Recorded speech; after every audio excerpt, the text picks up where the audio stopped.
So আমি একটা হচ্ছে গিয়ে গ্রাউন্ডেড করে দেবো উইচ ইজ 0 ভোল্ট, আর আরেকটা হচ্ছে কি আমি সাপোজ আমি হচ্ছে কি একটা রেজিস্ট্যান্স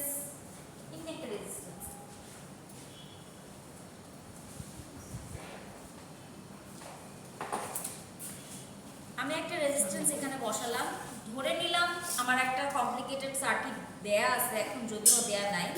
সো আমি এটা দিয়ে ভোল্টেজ মেজার করতে চাচ্ছি। তো আমি একটা কর্নারে হচ্ছে গিয়ে এভাবে পজিটিভ টার্মিনালটা দিব, আর একটা হচ্ছে গিয়ে এখন কিছুই হবে না বিকজ আমার সার্কিটে কোনো কানেকশন নেই, কোনো পাওয়ার সাপ্লাইই নেই। এইভাবে মেজার করলে এখানে কাটাটা নড়ে। আমি যদি 300 ভোল্টে আমার প্লাগটাকে দেই তাহলে 300 যে স্কেলটা সবচেয়ে বড় যে স্কেলটা সেটাতে আমি মাপটা পাবো। আমি যদি এটা 30 ভোল্টে দেই সো 30 যে স্কেলটা সেটাতে আমরা মাপটা পাবো। আর যদি 3 ভোল্টেরটাতে দেই সবচেয়ে ছোট যে স্কেলটা কয় দাগের সমান সমান একটা দাগ হচ্ছে সেটা গুনে ম্যানুয়ালি এখানে কাজ করতে হয়।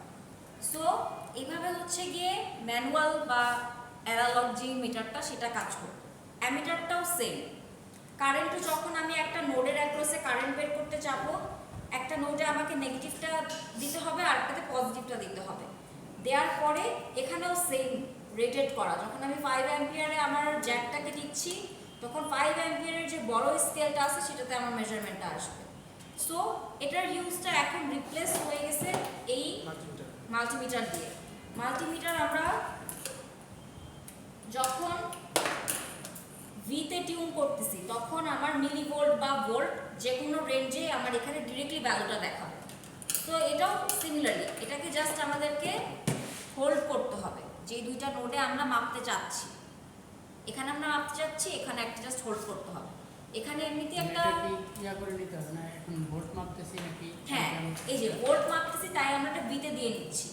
যখন রেজিস্ট্যান্স মাপবো তখন আমরা রোধে দিয়ে দিব। তারপরে আবার ফ্রিকোয়েন্সির একটা ব্যাপার আছে, আর আছে হচ্ছে কি মিলি অ্যাম্পিয়ার মানে কি কারেন্ট। সো যখন আমরা কারেন্ট মাপতে যাব তখন আমরা এটাকে টিউন করে এখানে নিয়ে আসব, যখন আমরা ভোল্টেজ মাপতে যাব তখন এখানে, আর যখন রেজিস্ট্যান্স মাপতে যাব তখন এখানে।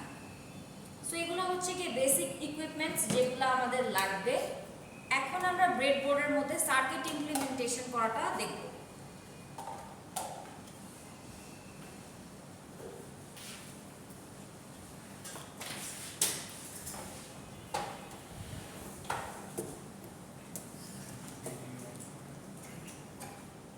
ভিডিও অন করা? কি রে, তোর মাথায় আসতেছে? জি ম্যাম।